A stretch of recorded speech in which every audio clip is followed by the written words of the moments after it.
बुद्ध की कहानियां भले ही आज के समय की न हो, लेकिन उनकी कहानियां मानवीय भावनाओं से जुड़ी हुई हैं। इसीलिए वे आज भी हमारा मार्गदर्शन करते हैं। यही कारण है कि बुद्ध की कहानियां अत्यंत लोकप्रिय हैं। इसीलिए आज हम आपके लिए बुद्ध की एक लोकप्रिय कहानी लेकर आए हैं, जिसका शीर्षक है जब कोई अपमान करता है। ये जीवन से जुड़ी कहानी है और इसलिए सभी को पसंद आती है। हमें उम्मीद है कि आपको गौतम बुद्ध की यह कहानी पसंद आएगी। एक बार बुद्ध किसी गांव से गुजर रहे थे।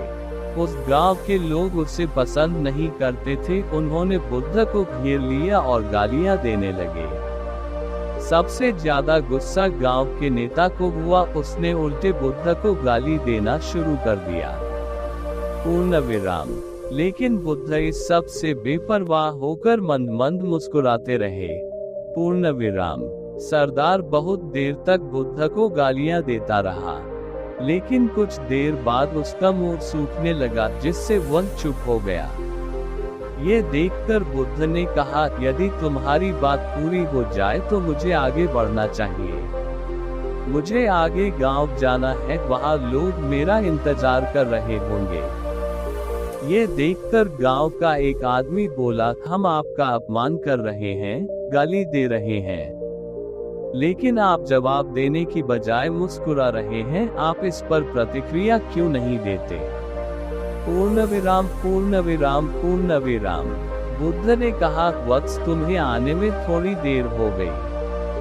10 साल पहले आते तो मजा आता, क्योंकि 10 साल पहले मैं भी तुम्हारे जैसा था। यदि उस समय तुम मेरे बारे में बुरा बोलते या मुझे गाली देते तो मैं भी क्रोधित हो जाता।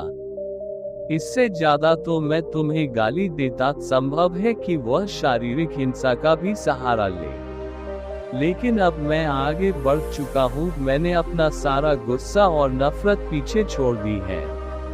अब मैं उस जगह पहुंच गया हूं जहां तक आपकी गालियां नहीं पहुंच पाती। तुमने मुझे गाली दी, ये तुम्हारी भावना है, लेकिन आपकी भावनाएं मुझ तक नहीं पहुंच रही हैं। मुझ पर इसका आरोप तभी लगाया जाएगा जब मैं इसमें भाग लूंगा। एक बार मैं उन्हें स्वीकार कर लूं, लेकिन मैं आपकी इस हरकत से तटस्थ हूं, इससे कोसों दूर हूं। यही कारण है कि मैं अभी भी पहले की तरह शांत हूं। पूर्ण विराम। ये सुनकर सरदार बोला, अरे ऐसा कैसे? मैंने तुम्हें गालियां दी हैं और पूरे गांव के सामने तुम्हें गालियां दी हैं। फिर इसे लेने या न लेने का क्या मतलब? पूर्ण विराम, पूर्ण विराम, पूर्ण विराम। बुद्ध ने कहा, वत्स, मैं कल एक गांव में गया था। वहां लोगों ने मेरा उपदेश सुना। वे बहुत खुश हुए। ग्राम प्रधान मेरे लिए मिठाइयां लेकर आए और मुझसे खाने का आग्रह करने लगे। मैंने कहा, मेरा पेट भर गया है, इसलिए मैं इसे स्वीकार नहीं कर सकता। ये सुनकर वह व्यक्ति मिठाई वापस लेकर चला गया, क्योंकि जब तक मैं कुछ न लूं, कोई मुझे कैसे दे सकता है? इसमें मेरी सहमति तो आवश्यक है ना? पूर्ण विराम, पूर्ण विराम, पूर्ण विराम। हाँ, यही तो है। एक आदमी ने बुद्ध का समर्थन किया। बुद्ध ने फिर पूछा, जब मैंने मिठाई लेने से इनकार कर दिया तो उन्होंने इसका क्या किया होगा? पूर्ण विराम, पूर्ण विराम, पूर्ण विराम। हो सकता है उसने अपने परिवार के बीच मिठाइयां बांटी हो। एक व्यक्ति ने उत्तर दिया। बुद्ध ने कहा, तुमने ठीक कहा। ठीक उसी मिठाई की तरह तुम मेरे लिए गालियां लेकर आए हो और चाहते हो कि मैं उन्हें स्वीकार कर लूं। लेकिन भाई, मैं उन्हें नहीं लेता। अब बताओ, तुम उनका क्या करोगे? पूर्ण विराम, पूर्ण विराम, पूर्ण विराम। इसका उस शख्स के पास कोई जवाब नहीं था। बुद्ध ने फिर कहा, मुझे तुम पर दया आती है, वत्स। अरे, मुझे तो गुस्सा तभी आएगा जब मुझे ये गालियां मिलेंगी, और जब मैं गालियां नहीं खाता तो क्रोध का प्रश्न ही नहीं उठता। पूर्ण विराम। सरदार ने बुद्ध की बात पर कोई प्रतिक्रिया नहीं दी। शायद वह कुछ सोच रहा था। बुद्ध ने कहा, मैं अपनी आंखों से देखता हूँ कि गाली एक कांटा है, जो देने वाले और लेने वाले दोनों को क्रोध से पागल कर देती है। पूर्ण विराम। तो फिर तुम ही बताओ, मैं आंखों से भी कांटों पर कैसे चल सकता हूँ? आंखें रहते हुए मैं गालियां कैसे खा सकता हूँ? और होश में रहते हुए मैं क्रोध कैसे कर सकता हूँ? अतः मुझे क्षमा कर दो वत्स, मैं तुम्हारा उपहार स्वीकार करने में असमर्थ हूँ। इतना कहकर बुद्ध ने हाथ जोड़ दिए। बुद्ध की बात सुनकर सरदार लज्जित हो गया। उसकी आंखें भर आई। वह कुछ कहना चाहता था, लेकिन उसके होठों ने जवाब दे दिया।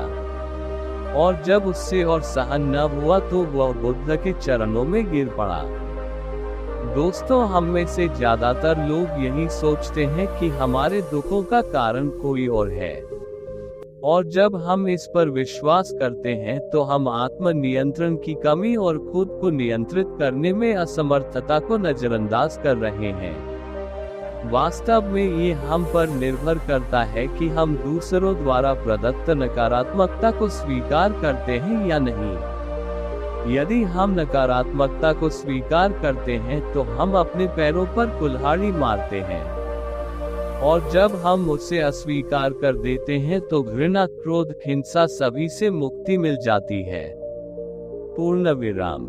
दोस्तों, हम आशा करते हैं कि आपको ये बुद्ध कहानी जब कोई अपमान करता है पसंद आई होगी।